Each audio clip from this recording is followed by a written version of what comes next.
Investigates has an exclusive inside look at human trafficking in Massachusetts and the toll it's taking on victims. Tonight, our Mike Beaudet talking with trafficked survivors about the challenges of escaping the life. Volunteers are assembling hundreds of bags of hope at Trinity Evangelical Church in North Reading. They're filled with things most of us take for granted, along with handwritten notes of encouragement. The bags will be distributed on the streets of Massachusetts and New Hampshire to exploited women who are stuck in the cycle of human trafficking. What do those bags mean to the women? They mean so much.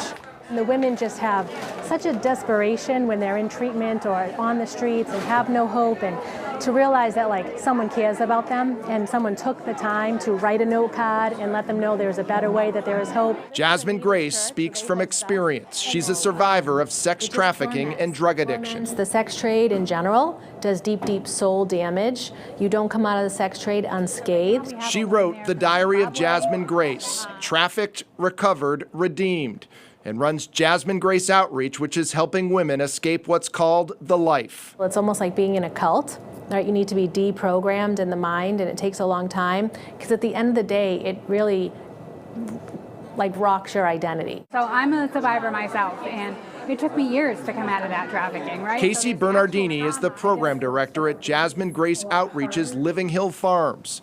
Located in rural New Hampshire, it's a safe place for trafficked women to make the transition out of the life. So it's a big house.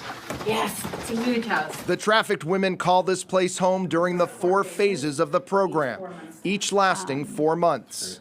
With all the abuse, it feels so nice to have a clean place, a safe place, and a pretty place. It is designed to build them up, to see their skills, and that they hopefully can live rewarding and fulfilling lives. But even when they agree to be part of the program, the journey isn't easy. We've had girls come that it just wasn't the right time. Our hope is that we have planted a seed in them some way and somehow. I feel no longer a victim, but I feel like a survivor. This woman was trafficked in Massachusetts for more than 2 years, living and working in motels. She's been clean now for 16 months. Honestly, so many girls have died from addiction to that were trafficked with me.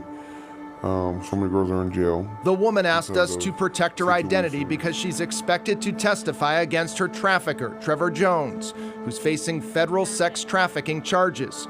Authorities say he targeted victims suffering with substance use disorder, intensified their drug dependency to gain control, and violently forced them to engage in sex acts for his own profit. She credits Jasmine Grace Outreach for giving her the support she needed to get out of the life.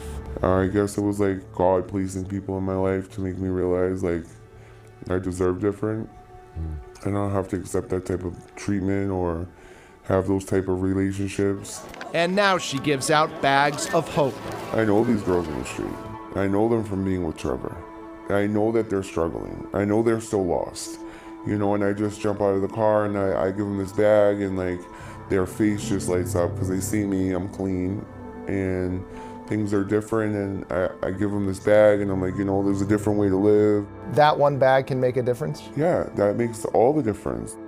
Trevor Jones has pleaded not guilty to the sex trafficking charges. His lawyer declined to comment. Coming up at 11, the incredible story of how he exploited that woman into the life and how she finally got out, plus the challenges prosecuting human traffickers and holding them accountable. Mike Beaudet, 5 Investigates.